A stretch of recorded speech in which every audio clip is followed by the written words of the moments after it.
Greetings! The legendary San Sebastian cheesecake, the most famous cheesecake, the most delicate one. The taste is absolutely incredible. Let's get cooking, as always. The list of ingredients is coming up now and also in the description below the video. Cream cheese, 430 grams. It's important that all the ingredients are at room temperature. That actually makes it easier to work with. Sugar, 120 grams. No, it won't be too sweet. Everything here is perfectly balanced. I'm using vanilla paste. You can use vanilla sugar or synthetic vanillin, whatever it is you use. Mix everything together well into a smooth mass. It doesn't have to be until the sugar is fully dissolved. Now, as I add the eggs, the sugar will dissolve very quickly in the room temperature ingredients. I add 1 egg and then 2 more. The eggs are medium-sized, about 60 grams each. That's not so important here. The cream is heavy. That is important. I'm adding 270 milliliters, also at room temperature. Flour, 20 grams, all-purpose wheat flour. Or you can use cornstarch, preferably, also 20 grams. First, I add a little bit of cream to the flour, make a smooth mixture, and only then add it to the main bowl. It's much more convenient this way. Otherwise, the flour will just clump up and you'll have a hard time with it. This is in case you're mixing it like this. If you don't have an immersion blender. If you do have an immersion blender, everything is much easier and much better. Just put all the ingredients in a bowl and blend them. Now, pay attention. The mixture is quite thick, and that's not good. The mixture should be quite runny.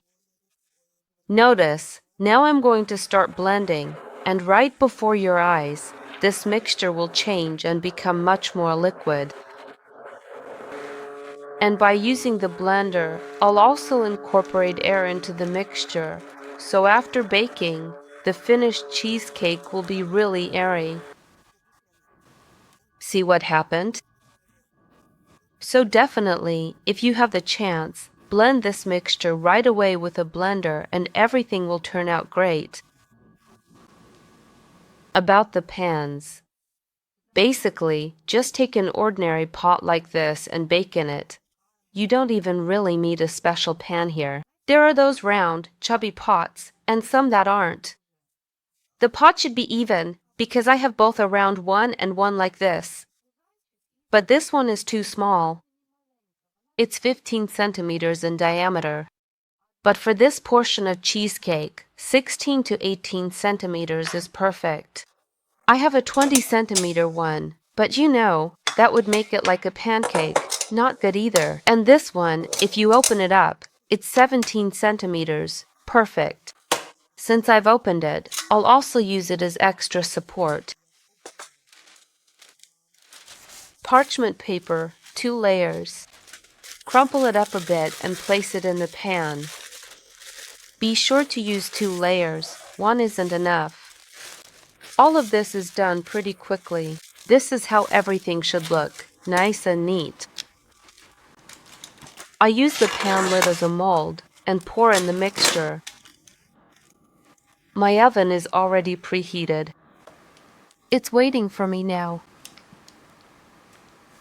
Tap it a little, and then into the preheated oven it goes. What temperature and for how long? There are some nuances here. I set the temperature to 240. That's for my oven. Our ovens are all different. I choose the top and bottom heat mode, but convection works too. Look.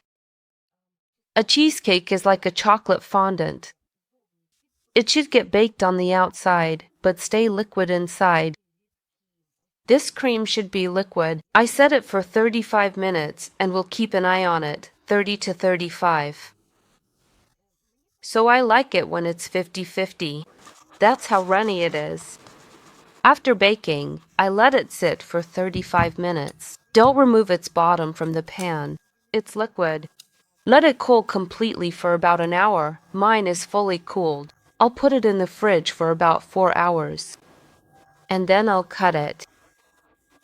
So, about the temperature, 240. I really like the 50-50 consistency. That delicate cream inside and the baked outside, 50-50.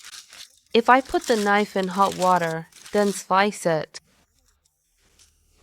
If I set the temperature to 230 with convection, I would bake it for 25 to 30 minutes and it would be baked, with those slightly burnt edges. That's how it's supposed to be. Some people even do it more. I don't like it that way. I like it just like this. Here, we do it the way you like. It would be about 70 to 30. So, 70% of that runny cream inside and 30% outside, like a baked crust. Here you can clearly see where the cheese is baked and where the runny part is. Now it's up to you to choose. Give it a try. This is what it looks like inside. See the pores? That's what I was talking about. Perfect texture, perfect taste. This is an incredibly delicate dessert, so you'll have to play around with the temperature and timing. The main thing is not to overbake it, and as always, enjoy your meal.